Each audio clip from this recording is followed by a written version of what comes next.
we'll do the roll call. So we just say our names and if we have any conflicts with any of the agenda items. So I am Quinn Peterson from the Downtown Business Alliance, and I have no conflicts. There you go. Megan Geilman, no conflicts. Carol Walker, no conflicts. And James Hall, no conflicts.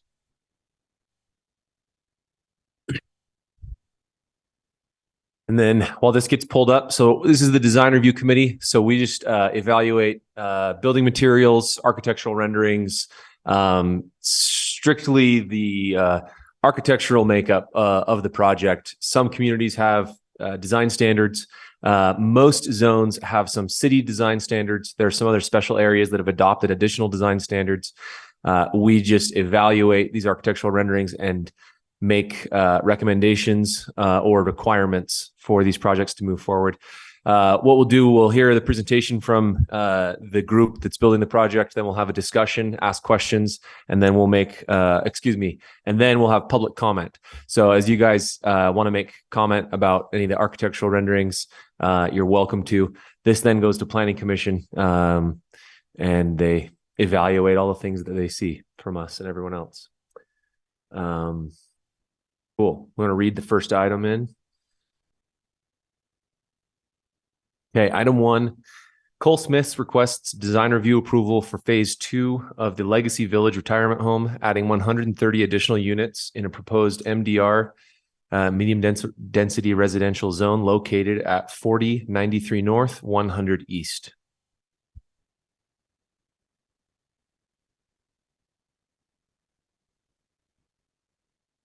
Thank you. I'll just give you guys a few.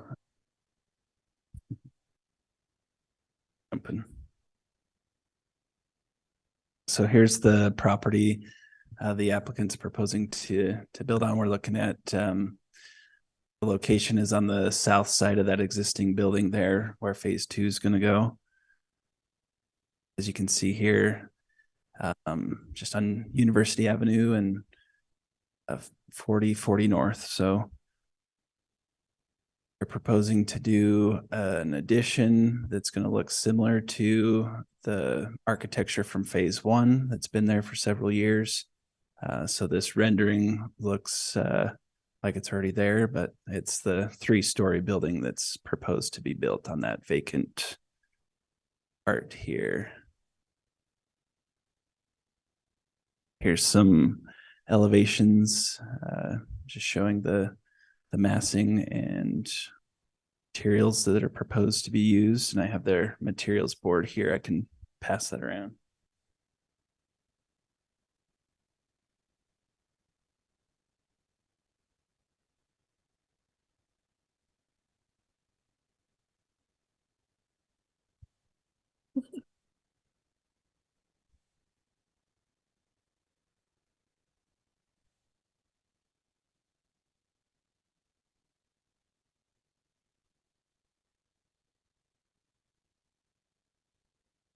Thanks, Dustin. So yeah, the builder wants to come up and just walk us through anything about the renderings, and then we'll do some Q&A with you guys.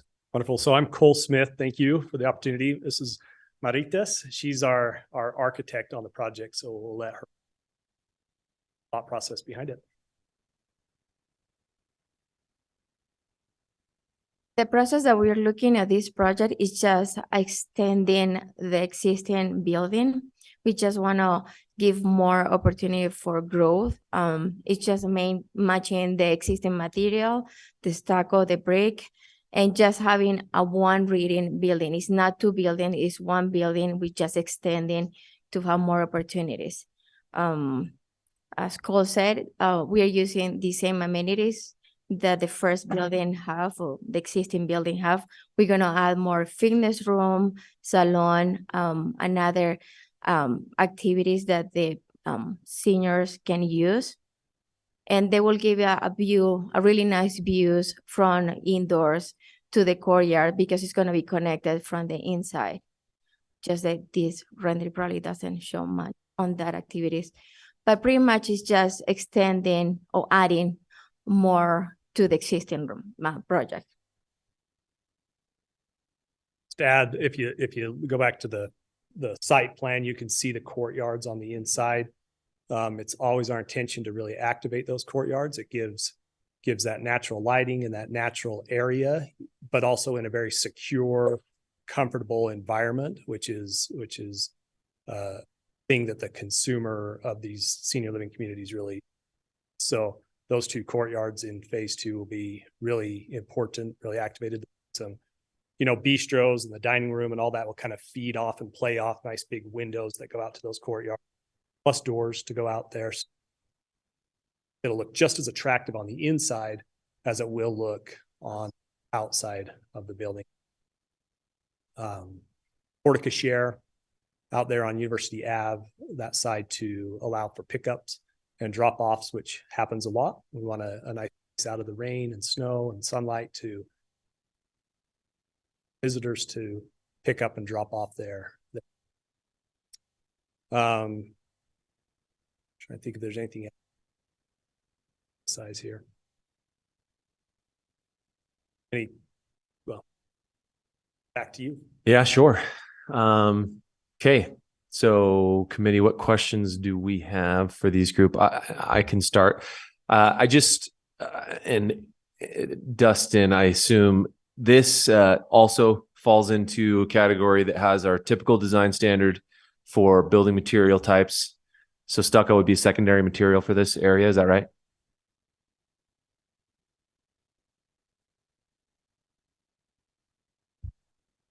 So in this zone, the MDR zone, I guess I'm not 100% sure on the answer to that question.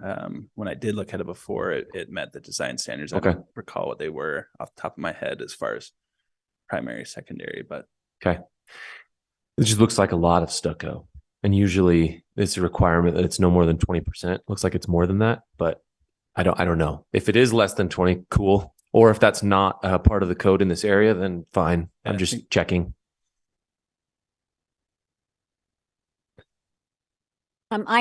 So the courtyard is the one that says courtyard. What's the other gray place to the east? It's also a corridor, so you can kind of Okay. see the units there surrounding a courtyard. That is another courtyard, and there will be out through it and sidewalks through it.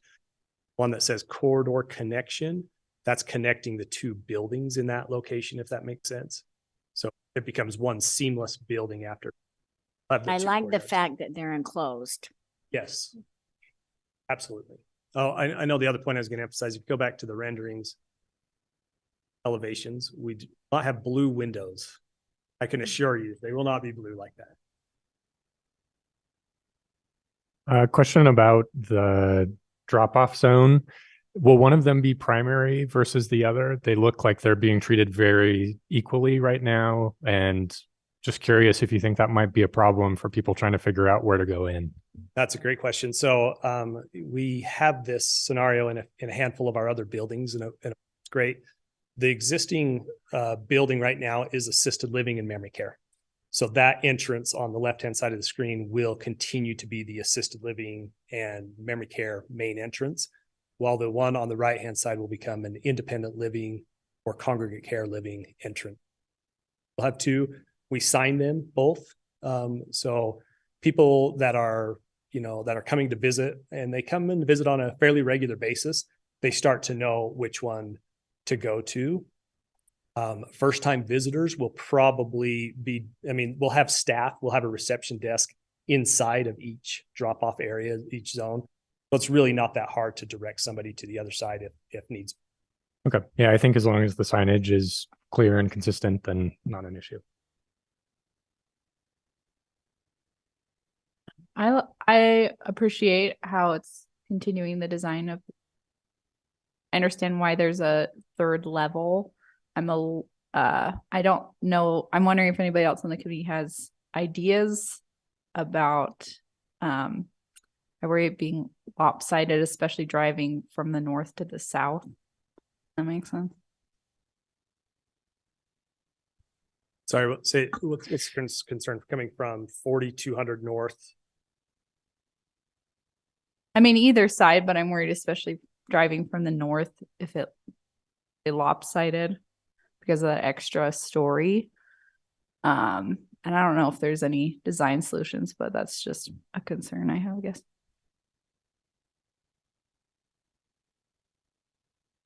Okay. Anything else that we want to ask these guys right now? No? Can we Okay. go back to that other, just a minute. Yeah, the other rendering. Yep. This one.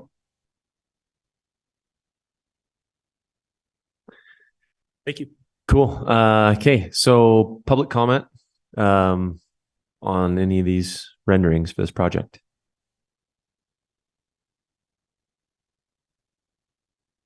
And if you could just state your name, and then they'll give you a little 2-minute timer up there.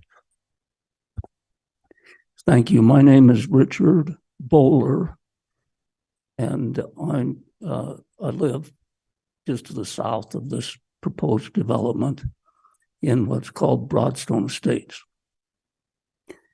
I know that this meeting is strictly to consider the design aspects of the development, but I just want to be on record that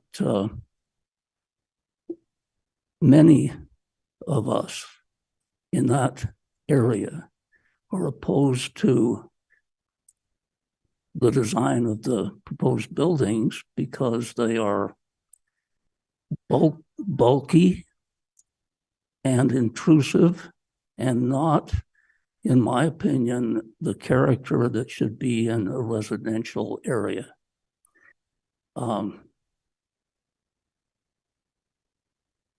Again, I know that some of those concerns are related to the zoning change, the proposed zoning change, and not necessarily design.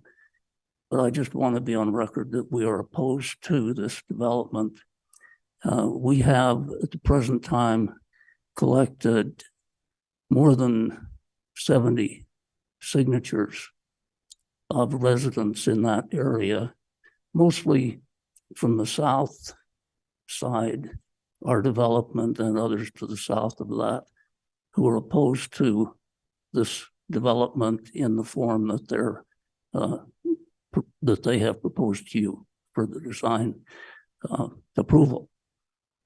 And we will continue collecting signatures as it goes to the Planning Commission. We don't know what the status of the zone change is at this time. I don't know how proposed zone change is defined, but so far it hasn't appeared on the agenda of the Planning Commission, but I'm expecting it too soon.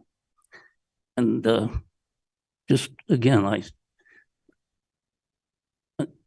in your considerations, just in the back of your mind, you might keep in mind the fact that the design of the building and the bulkiness of it and the intrusiveness of it upon the residential area are great concerns to us. Thank you. Thank you. Okay, additional public comment? And if you'd like, you're welcome to line up, behind this podium. My name is Gordon Robinson. I live at 4012 North 60 East. I live in Broadstone, which is a community of 29 single-family homes. I might say initially that we are not opposed to development. We realize that Perry Homes, DBA Orchard Estates, owns this land. You know, they certainly have a right to develop it. Our position is that they just keep it within the LDR zone. You have Perry Homes, which sold the 29 units, which are on the south side of 4040 North, wrote the CC&Rs for this neighborhood, and it specifically states it'll be non-commercial, single-family homes.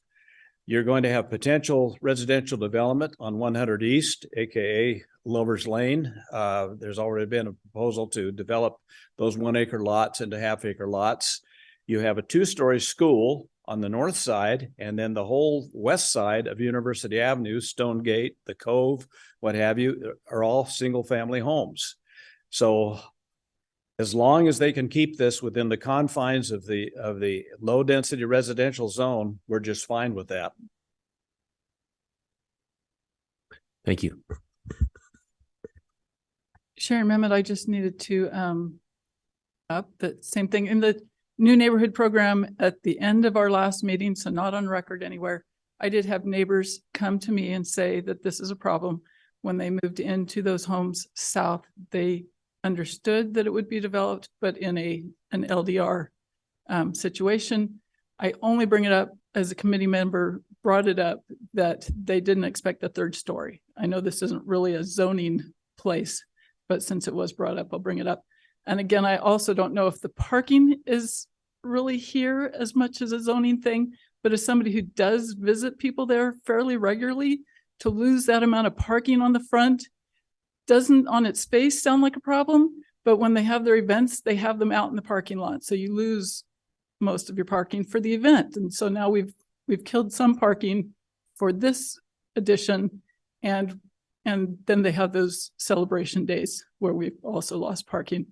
Also, if this is going to be assisted living, it's potential that there could be couples moving in where one of them can still drive and have a car where their spouse doesn't. And so they may need more parking than they do for what's considered the assisted living. So thanks. Thank you. Okay.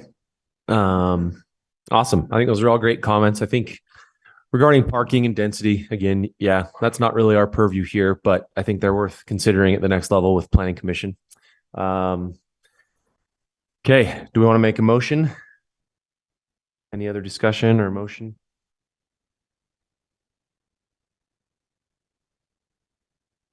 I make a motion that we approve it with taking into consideration the suggestions and the comments that have been made. Okay. We have a second. Second. Okay. All in favor? Yeah. Yes. Aye. Okay. Dustin, Bill, do we do that one right? We good? Everything covered?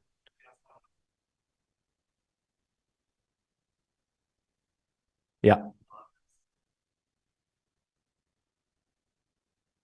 Okay. Okay. Okay. Okay. Item 2 on the agenda.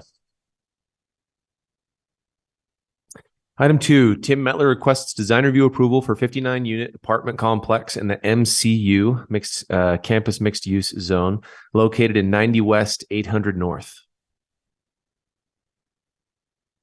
Okay, thank you. So just quick overview. Location here, just west of BYU campus on 800 North, adjacent to the Foxwood apartments. You can see on the north in the highlighted section, those are the Foxwood apartments. These homes, these 4 homes here, are the area that we're talking about for this first phase of apartments. So what I've got in my slides are the elevations for all 4 sides with materials indicated, and then a couple renderings, and I'll hand over the materials board for your review, and then open it up to the applicant. Just as a note, since it was brought up in the last one, I did review this against the CMU design standards, and it met those standards for reference. Awesome. Applicant, if you'd like to give us any more info or context.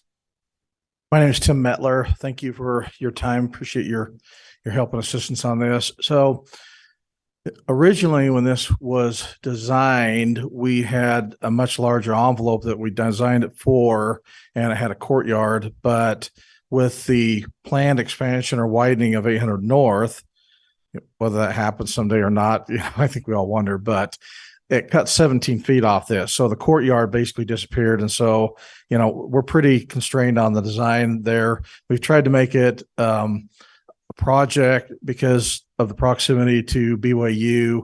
We've tried to design the project such that it's economical and probably the majority of the occupants there would be like student type status or young professional type use. And so we designed it with a bunch of amenities in there as well, with some bike storage area, some locker storage, There's an exercise room, kind of a gathering room. And so anyway, we were kind of constrained on what we were doing, but we tried to do the best that we could. Do you have any questions for me that I can answer? Yeah, I think so. Can we go back to the overview, bird's eye or whatever? Just, I am trying to see, okay, 8th North and then. So the top part of that shape there is where Foxwood Apartments are. So we went to the city council and had that rezoned as campus mixed use. And we have a development agreement with the mayor's office. The 2 8-plexes that are at the top of that are not being removed. So this would be the 4 houses that are along 800 North that we're planning on removing and putting that up. And then we do have a design review or a design for eventual removal of the 2 8-plexes or the 16 units there. Okay. And then I guess if we're ready, we could start diving into some questions. I had a few already. On the materials board, I'm just curious, what are all the textures? Are there, I see there's several what seem to be smooth metal, different colors. I think on the back of the board, it talks about brick on there. It talks about metal. It talks about cement. I'm assuming the cement board. I wish the architect were here to answer some more of the specifics, but that's my understanding on that. Cement board. Okay. Uh-huh. So then these Is that are correct, Aaron? Am I speaking correct? I think. Yeah. Yeah, just to confirm that, yeah, brick veneer, ACM metal panels, and some cement fiber coating. So it is largely smooth textures except for the brick veneer. So not any of the gritty stucco finish on the exterior here. I also wanted to ask, let's see, these are the only images, the elevations. I'm not the architect, so maybe this is a James question, but I just the entrances the entrances don't look very apparent. Where is the primary entrance? So, there's several doors I see. Do we have access to the plans for this review or not? So the entrance, okay, there are entrances coming in off the street, but as far as the drive entrance is coming off of 100 West. Yeah. Okay. So 800 North, the traffic along there is pretty busy. So the drive entrance and the garbage entrance is planned off of 100 West. Like to see better street. I don't know. It's just not very clear from a pedestrian perspective where you approach this building. So where I'm looking here, it's in like right. I think Aaron's got the pointer on the board there. So right where the wording is, there's an entrance there with an elevator there. It's right. So there's a walk-in entrance there. And then there's entrances on the west side, as well as drive entrance there. Okay, so I am seeing it. So that is a canopy there over it, that little white dash. Okay. Any idea how far out that overhang is, that canopy? I don't know without looking at the detailed plans on there. Okay. I guess maybe you can kind of see it in the upper elevation. I wonder if it matches the deck. I know the decks don't come out that far. They're kind of just a step out deck, and we're going to try to have those powder coated so it doesn't turn into a maintenance nightmare, as well as water leakage back into the building. Okay. Can we go back to the one that's got, we can see the landscaping?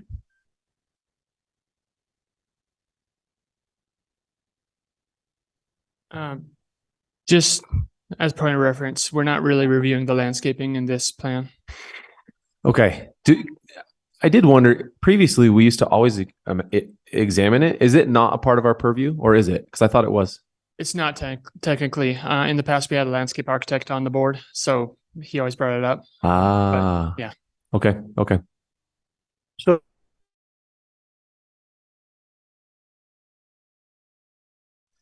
So there's 17 feet that is not showing in that rendering there. There are some existing mature trees along there, I believe maple trees, and our goal is to hopefully have those remain there while we construct it and leave those in. But the rendering that you saw there was assuming the 800 North had already been widened.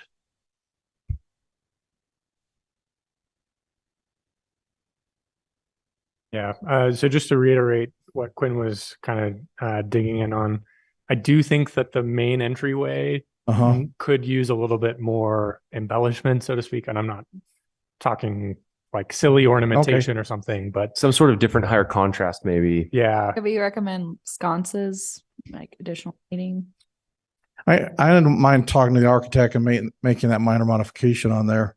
Yeah, so it's a little more apparent.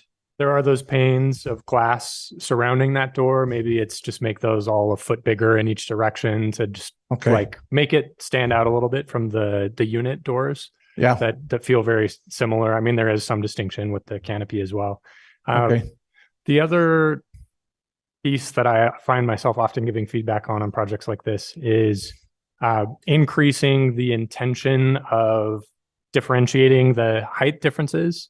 So like for that, where the main entrance is, that section off to its left, that's also in the dark cladding, like it feels like it may only be a foot different in height. So if you go actually up to the top on the roof line, yeah, like I'd love to see the tall bits get taller. Not significantly taller. I'm not saying 15 feet or anything like that, but just a little bit more so that you can actually tell that there are the height differences. Because I think it does make the facade much more interesting. And I'd like maybe Aaron to comment on that, because my understanding is we were hitting the height limit on there. And so I don't know what constraints we've got. I mean, you know, you've got a flat roof up, TPO membrane roof up there. And I mean, certainly we could do some modification on there, but Aaron, I don't know what we're bumping to get up against on the height limit. Yeah, they were bound with both the zone and the development agreement, especially on the height. So the development agreement kind of capped them up at that height. So I don't know how much the other sections could maybe go lower. I don't know if that's what I was going to say. Opportunity there, but yeah, and maybe one solution is make all of the black clad parts the same height as that sort of more prominent piece, just so the white or the kind of gray tone, like there's just a little bit more height differentiation. Yeah, I wish the architect were here that he could comment on that, because he obviously knows that a lot better, but let me see what we can do on that. Yeah. Okay. Want to see if there's any public comment? I don't think so. Okay. No public comment. Do we want to make a motion? Do we want to make any requirements or just recommendations? I think we've talked about two things, maybe embellishing the entrance to make it more clear both during the daytime and the nighttime. And then potentially greater contrast in the height difference, whether that's going higher or going lower. But yes, I think right now it does almost look not even noticeable, especially if you're a pedestrian on those height differences. That's just a summary. That's not really a motion. What do you guys think? Yeah, I think making those recommendations feels good to me. I don't know if anyone feels different. I'm happy to make the motion. Okay. So I motion that we approve this project with a recommendation to investigate ways of drawing attention or differentiating the front entryway, and looking into more height differentiation, whether that's bringing all of the black volumes up a little bit to meet the highest part or lowering the gray a little bit if possible. Okay. Do we have a second? Okay. And then all in favor? Yeah. Yeah. Okay. Thank you guys for your time. Appreciate it. Yeah. Thank you. Aaron, is that good? Cool.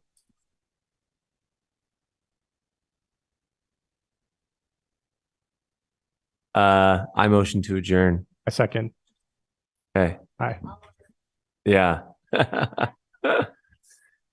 In my meetings, we always joked about that. Is that a real thing? Motion to adjourn? Okay. Okay.